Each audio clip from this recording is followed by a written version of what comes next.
Hi guys, welcome to my 60th video. This is the 60th vlog I've done. It's no celebration, as with most of my milestone videos, as you would call them, there's no real celebration as such. Nothing really to celebrate. That doesn't mean I'm not going to be happy and joyful about it. I promise you I will do a joyful and celebratory video at some point. I'll have something to celebrate at some point. You can't go for the rest of your life not having something to celebrate, and I definitely don't want to, so I'm not going to go through my life not having something to celebrate. What that will be, how that will happen, what will be involved, what that will entail, I don't know. I've learned, although through only one real experience in my life, that the best things you want in your life come to you when you don't want them. Things that you don't expect, things that you're not looking for, just suddenly come along and hit you there and then out of the blue. And that's the nicest surprise and the nicest way things can happen. So, you know, that can happen at any point. So I will have something to celebrate at some point, but I just don't know when or where or how. So this video is the 60th video. It's going to be a little bit about some of the depression, and I want to talk about the way that works and things that work for me. And I'm also going to talk about some gadgets, some bits and bobs I've picked up recently to work out what they are, what they're for and what they do. Just go through a few things and just explain where things are and what's going on.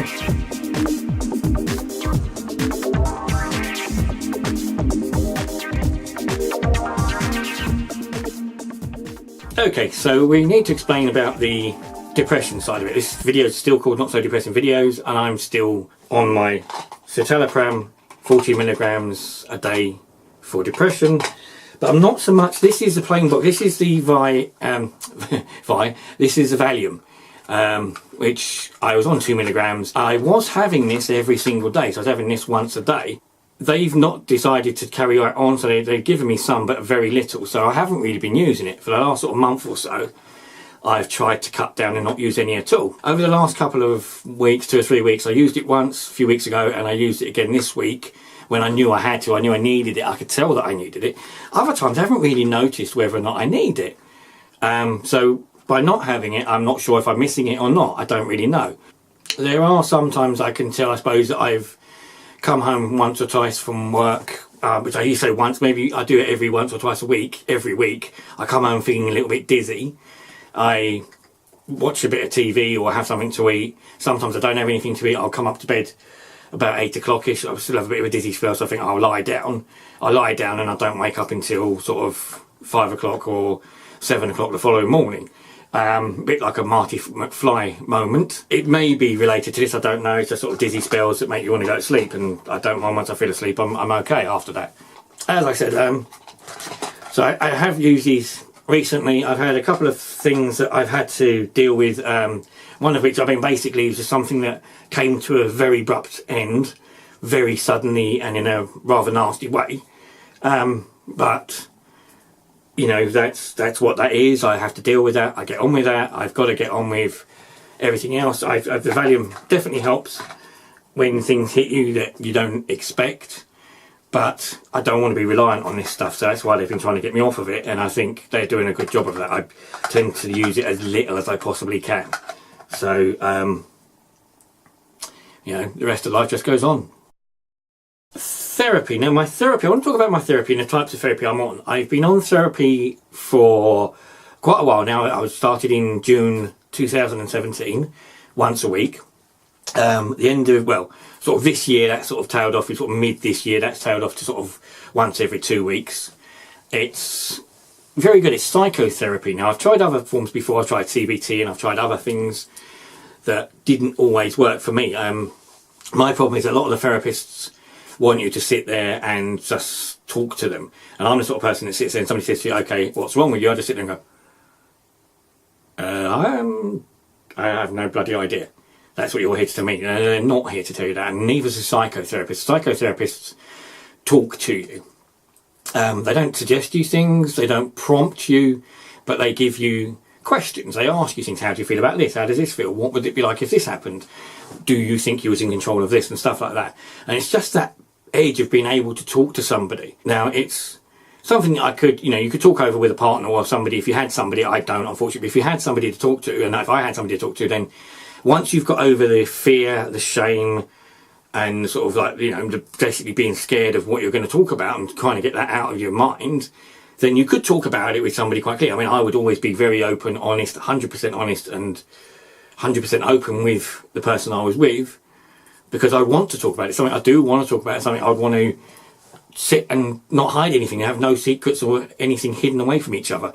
Absolutely, never want to do that, and I would never ever intend to do that. So it'd be very much useful. I could talk about it. Now, you can't talk about everything with your partner or a person you know that isn't qualified or trained. Now, in a sense, my ex-partner was very well qualified, but in this sense, it's nice to have somebody that is qualified and they can ask you the questions based around your own thoughts. So she will say this, my therapist will sit down and she'll talk things through with me. What do you think about this? What do I think about that? And it's all my own mind. It's getting me to come out with things. So she'll sit there and she'll say, come on. You're near, you're getting there. And then you'll say something. Sometimes she will do things that are difficult and very uncomfortable to talk about. And they're the sort of things that I've always been one of these people that I've said, I don't care how much you think you're going to hurt me, how much you're going to think you're going to shock me. Say it anyway, and if I'm shocked, I'm shocked. If I'm not, I'm not. But I just get it out there, get it open, and then let me deal with that, and I'll talk to you about it. She said stuff that hurts, stuff that is going to hurt, stuff that she knows is going to hurt. You things you have to think about that you didn't want to really think about, things you've gone away and thought about. She sets homework, and that's a great thing. She'll set me things to think about. Say, okay, think about this, come back next week and tell me how you got on. And sometimes it'll be things really, things that I hadn't thought of previously, but then she gives you this idea and you think, actually, some things it's your choice. Did you choose to do this? Did you choose to do that? Well, I don't know. Or had you met, one of the questions, one of the things that really hurt the most was a nightmare of a question, and a suggestion was, if you had met a certain person when you was, say, 18, 19, 20, if you met that person then, would you have been the same? Would the things, your choices then have been the same choices? Would you have been able to choose something? Or would you have done what you did, gone along with what you went along with? And that's a really, really horrible and hard question, or hard thing to think about, because all of a sudden that, when we were talking about that, I actually broke down in tears in the room with her, because that was something that I felt was absolutely, devastating me. I think, well, actually, yeah, everything would have been different if I'd done that. If I'd had that opportunity, obviously, things would have been different. But obviously, if I had that opportunity with a person of that sort, that everything would have been different. Some things I wouldn't want to be different. There's certain things in my later life that I didn't want to change. But certainly things earlier that if I had have had a choice in that respect, then yeah, absolutely. So it's a very, very hard thing, and it hurts a lot, and that makes you think a lot. One of the other things she does is, as I said, one of the things she does apart from the homework side of things is getting you to think things through. Now, some things are very silly. I've had a fear for probably 25 years, maybe more than 25 years, of looking in the mirror and seeing my own face. I can look in the mirror, tidy up. If I catch myself staring at myself, I end up getting this poltergeist feeling, and I'm absolutely terrified, and I have to look away or run out of the bathroom. And I've been that for 25 years or more. I've something I've come used to. I know that if I look in the mirror for long enough, it's going to happen. It frightens me when I go to look in the mirror, but luckily I get over it, because I know where to avoid looking and where not to get myself worked up and scared. So she set me homework saying to me, go at home, look in the mirror, look deliberately in your eyes and look to see that thing that's going to scare you. And when it does, when you get it, draw it. Run out of the room, draw it down on a piece of paper. And then go back and see if it's in the mirror, what you've drawn, but take it to her the following week. And then maybe another idea is draw what you think's in the mirror. So don't look in the mirror, but draw what you think you see in this mirror. And as I said, it absolutely terrified me. It took me, this was when I was having 2-week sessions. It took me probably a week and a half before I even got the courage to go and do that, to try and look into the mirror. And the really annoying thing is, when I did look in the mirror, I didn't see it anymore. And every time I've looked since, I haven't seen it anymore.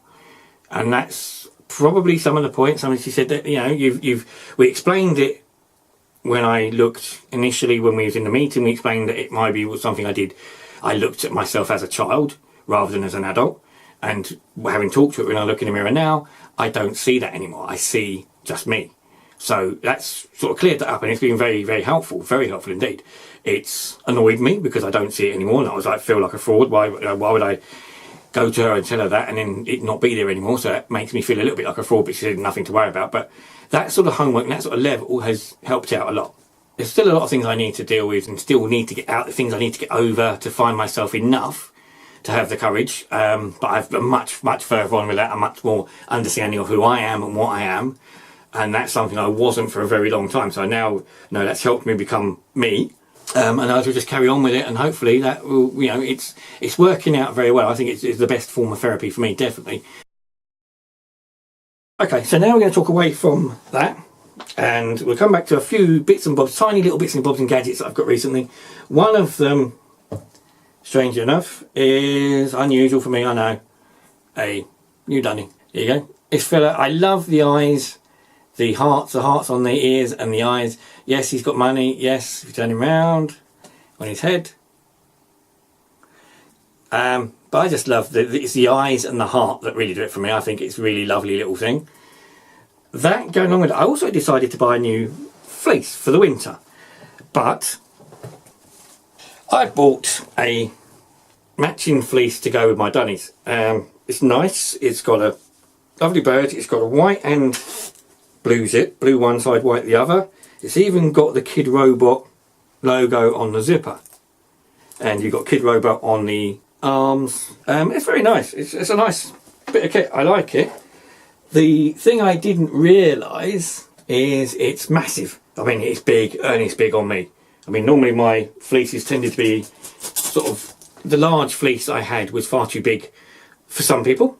The smaller fleece I normally have back on this chair was just about right, still a little bit big. They fitted me. One of them fits small on me, one fits slightly bigger on me. This thing is absolutely, and it would be like a tent. But for me, it's all right. It's just going to be a winter one, so I can't wear it now because it's far too big. But in the winter, I'll be able to cover things up with it. I recently bought some camera straps. Well, I thought I bought one camera strap from Amazon. This is a strap that goes on your wrist. If you're using an SLR, this beauty goes over your wrist, and then you hold the camera with that. What I've always had the problem with in the past, I've always had to try and wrap the strap around my wrist, and there's always been a bit case of it's not going to be safe enough. If I drop it, that's going to go with it. So I decided to get one of these. I bought one, I thought. In fact, I ended up with three. I've got a red one, which is on the camera I'm filming on, the Panasonic. I've got the green one, which is the one I really wanted, the green and yellow, black and white, matches my shoelaces and a few other bits and bobs, obviously my hair, which is going to be done next week. I'm getting it cut and I'm going to get it done again.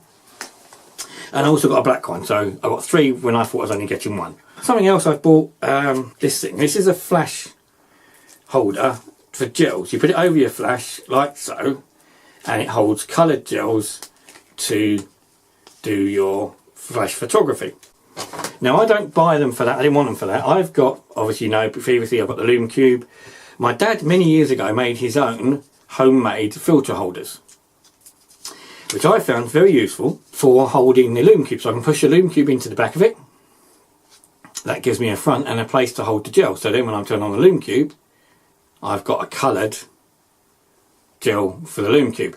Now, Lume Cube at the moment on their website and on their Instagram have got a competition for taking pictures of toys using a Lume Cube or some other type of light to light the scene. And this colour gel is going to help with that. So I might get into a bit of toy photography. I'll try it. I don't know. See how it goes. As I said, my hair's getting cut next week. I have got the week off. So I've got a week off next week.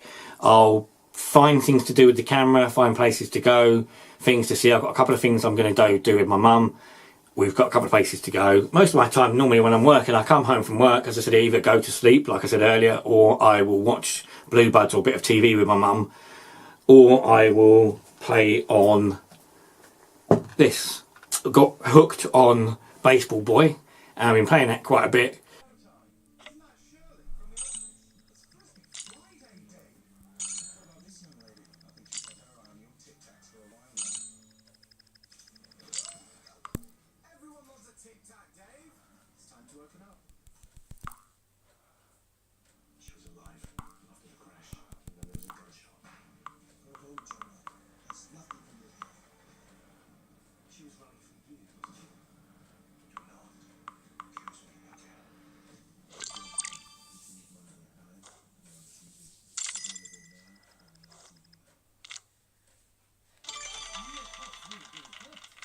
So my time is normally spent in this room or in this house doing something. I get out occasionally when car shows are on and stuff like that, which is fine by me. It's just time I've had to take time off. I've got time off now. I've got to do something with it, so I will be very productive. Go out. I will make more videos, do more vlogs, and I will do as much as I can in the way of photography. You will see that in the next vlog. Whatever the next vlog is, it will be about me going out doing stuff. So in that case, I will see you soon. Thank you. Bye bye.